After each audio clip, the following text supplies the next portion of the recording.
Railway में हो रहे बदलाव से आज हमारे संवाददाता अभिषेक मणि त्रिपाठी ने पूर्वोत्तर रेलवे के लखनऊ मंडल के डीआरएम गौरव अग्रवाल से खास बातचीत की और जनता के सवालों को सीधा रेलवे की मेज पर रखा। इन सवालों में आम जनता की समस्याओं से लेकर रेलवे में कितना बदलाव हुआ, ये सब कुछ था और भी बहुत कुछ था। दिखाते हैं हम आपको अपनी रिपोर्ट में। आसमां में सुराख कर पुल बनाया तो पहाड़ों का सीना चीरकर टनल बनाने वाली भारतीय रेलवे अब आधुनिकीकरण के नए शिखर पर पहुंच चुकी है।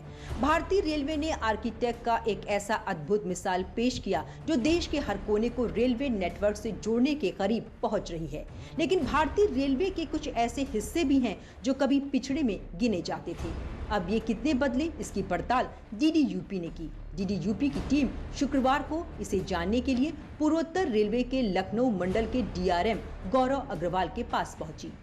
तो लगातार आधुनिकीकरण की जो बात कही जा रही है और विस्तार की बात की जाए, चाहे रेलवे लाइन से लेके तो तमाम ऐसे मुद्दे हैं जिस पर बात करने के लिए आज हमारे साथ पूर्वोत्तर रेलवे डीआरएम गौरव अग्रवाल जी हैं। सर, सबसे पहला सवाल अगर हम करना चाहते हैं तो जो बात कही जा रही है कि अब लगातार भारतीय रेल आधुनिकीकरण की तरफ जा रही है, नई नई चीज़ें बदलाव हो रहा है, तो सबसे पहले हम उन लाइनों के बारे में जानते हैं क्योंकि डबल लाइन देखा गया है, ट्रिपल लाइन देखा गया है, अब 4 लाइन तक बिछाने की बात हो रही है, तो क्या कुछ है ये रणनीति? बेसिकली जितनी ज़्यादा लाइनें होती हैं उससे आपके पास मल्टीपल ऑप्शंस मिल जाते हैं अप में और डाउन में ट्रेन चलाने के लिए। उसके अलावा कई बार ऐसी परिस्थिति आ जाती है कि हमें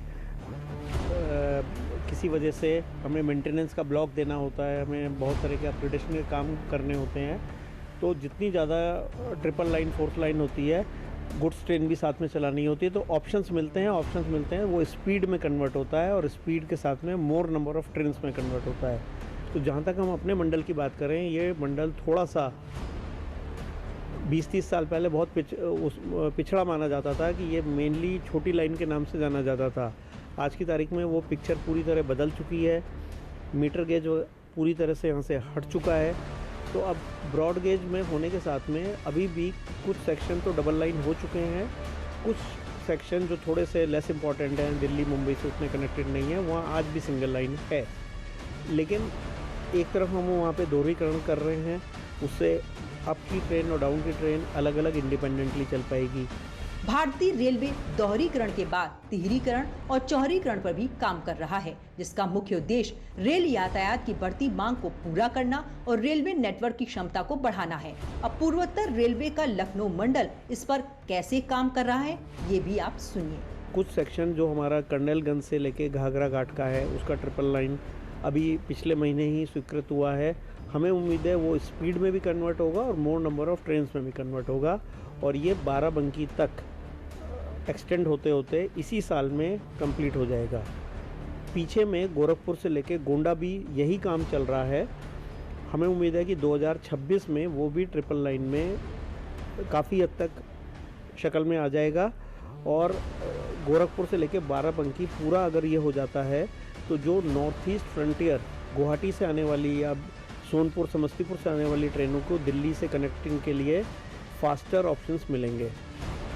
दूसरा, उसके अलावा जो मैं बताया कि गेज कन्वर्जन का, हमारे यहाँ जो आखिरी 2 संभव खंड थे मीटर गेज के, बहराइच से लेके नानपारा, इनका गेज कन्वर्जन जुलाई महीने में कंप्लीट हो गया है और इसका पे जल्दी ही इस पे कुछ ट्रेनें शुरू होने वाली हैं। भारत में रेलवे सिर्फ एक परिवहन का साधन नहीं बल्कि देश की जीवन रेखा है। देश भर में करोड़ों लोग हर दिन रेल का इस्तेमाल करते हैं और रेलवे स्टेशन इन यात्रियों के केंद्र बिंदु होते हैं। लेकिन अधिकतर रेलवे स्टेशन अब भी पुराने ढर्रे पर बने हैं, जिनमें आधुनिक सुविधाओं का अभाव है। इसी जरूरत को समझते हुए मोदी सरकार ने अमृत भारत स्टेशन योजना की शुरुआत की। अब इसका यूपी में क्या हाल है, इस पर जब हमने सवाल किया तो सुनिए क्या जवाब मिला। अमृत भारत योजना चलाई जा रही है, उसको लेकर कितनी सुविधाएं दी जा रही हैं, किन किन स्टेशनों, क्योंकि अगर छोटी बड़े बात करें तो लगभग 156 स्टेशन आपके अंडर में आते हैं, तो आपको कितने स्टेशन मिले हैं अमृत भारत योजना के? हमें 156 में से 22 स्टेशन अमृत भारत के अंदर में अलॉट हुए हैं और पूरे देश में 70 मंडल होते हैं, 70 में से 22 हमें सबसे हाईएस्ट मिले हैं, इससे ज़्यादा किसी को नहीं दिए गए हैं। ये दिखाता है कि लखनऊ मंडल के प्रति रेल मंत्रालय बड़ा उदार दिल से हमको काम दिया है। लेकिन वो जब काम मिलता है तो काम के साथ में एक जिम्मेदारी भी सिर पे आती है, तो वो काम हमें एक टाइम बाउंड फ्रेम में कंप्लीट करना है। 22 में से 6 स्टेशन हम मई में कंप्लीट कर चुके हैं, उनका वहाँ के लोकल प्रतिनिधियों के द्वारा मई में उद्घाटन हो चुका है। जैसे ही कंप्लीट हुआ हमें अगले चरण के भी टारगेट मिल गए हैं। अगले चरण में हमें 4 स्टेशन अलॉट हुए हैं, जिनमें लखीमपुर, खलीलाबाद, लखनऊ सिटी और तुलसीपुर हैं। हमें जहाँ तक बताया गया है कि अक्टूबर महीने में इनका उद्घाटन होएगा। तो 6 पहले जो हुए हैं, 4 ये मिला के 10 स्टेशन इस साल में चालू हो जाएंगे। रेलवे स्टेशन लंबे समय से भारतीय कस्बों और शहरों की धड़कन रहे हैं। ये रेलवे स्टेशन कहानियां, यादों से भरे हुए हैं। कई रेलवे स्टेशनों ने तो 1947 के पहले का भारत और न्यू इंडिया दोनों को देखा। अब इनकी तस्वीर बदलने के लिए ही मोदी सरकार ने अमृत भारत स्टेशन योजना चला रही है, जबकि कुछ स्टेशन अब तो इस दौड़ में बहुत आगे निकल चुके हैं। दरअसल यूपी की राजधानी लखनऊ का गोमती नगर रेलवे स्टेशन भारतीय रेलवे के इतिहास में एक नया अध्याय जोड़ने जा रहा है। ये स्टेशन यूपी और पूर्वोत्तर रेलवे का पहला प्राइवेट रेलवे स्टेशन बन गया है, जहां ट्रेन संचालन, सुरक्षा और टिकट बिक्री को छोड़कर सभी सेवाएं निजी कंपनियों के हाथों में होंगी। इस कदम को भारतीय रेलवे के आधुनिकीकरण और निजीकरण की दिशा में एक महत्वपूर्ण पहल के रूप में देखा जा रहा है। जानकारी के अनुसार गोमती नगर रेलवे स्टेशन पर स्टेशन प्रबंधन, सफाई, रखरखाव, खान-पान, पार्किंग और अन्य यात्री सुविधाओं का संचालन अब निजी कंपनियां करेंगी। हालांकि ट्रेनों का संचालन, सुरक्षा व्यवस्था और टिकट बिक्री की जिम्मेदारी भारतीय रेलवे के पास ही रहेगी। इस नई व्यवस्था के तहत यात्रियों को विश्व स्तरीय सुविधाएं प्रदान करने का लक्ष्य रखा गया है। इसमें स्टेशन पर बेहतर स्वच्छता, आधुनिक सुविधाएं और सुगम यात्री सेवाएं शामिल हैं। Gomti Nagar railway station UP के सबसे व्यस्त रेलवे स्टेशनों में से एक है। ये स्टेशन 6 प्लेटफॉर्म के साथ कई प्रमुख ट्रेनों को संभालता है, जिसमें गोरखपुर, छपरा और बरौनी जैसे शहरों को जोड़ने वाली ट्रेनें शामिल हैं। उत्तर प्रदेश का सबसे hi-tech station railway station Gomti Nagar बन रहा है।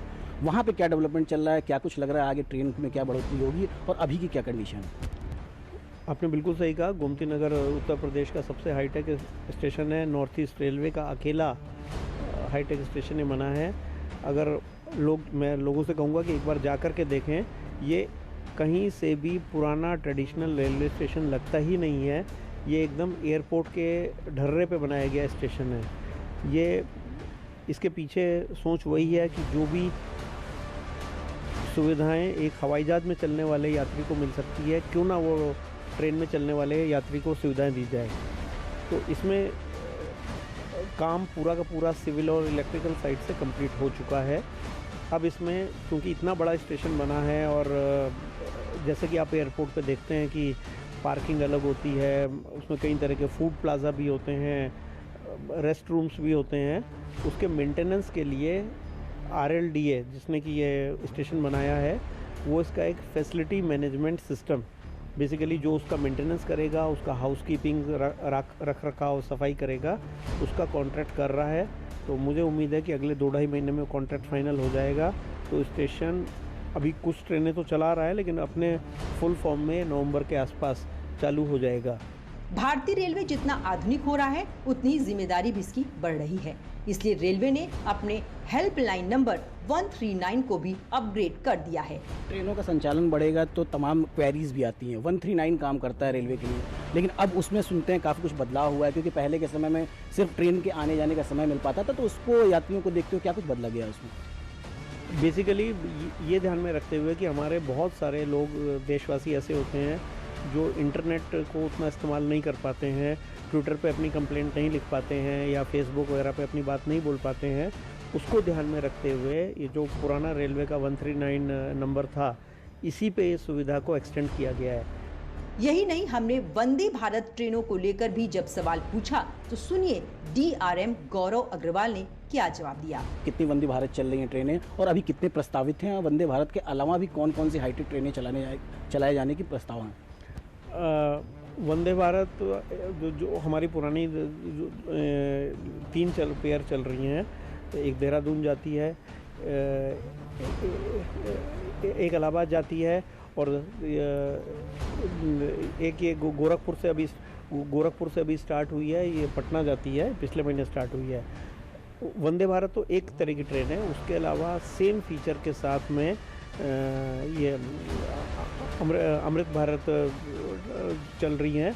ये सेम सुविधाएं नॉन एसी क्लास में पैसेंजर को दी जा रही हैं। सारे के सारे मॉडर्न कोचेज़ हैं, 130 किलोमीटर की स्पीड के लिए फिट हैं। इनके टॉयलेट्स भी बड़े मॉडर्न बने हैं और उसमें स्पेस भी ज़्यादा होती हैं।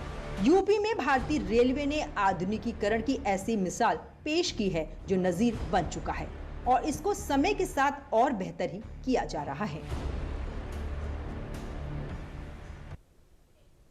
और अगली खबर भी रेल से ही जुड़ी हुई है और हर भारतीय के लिए गर्व करने वाली खबर है।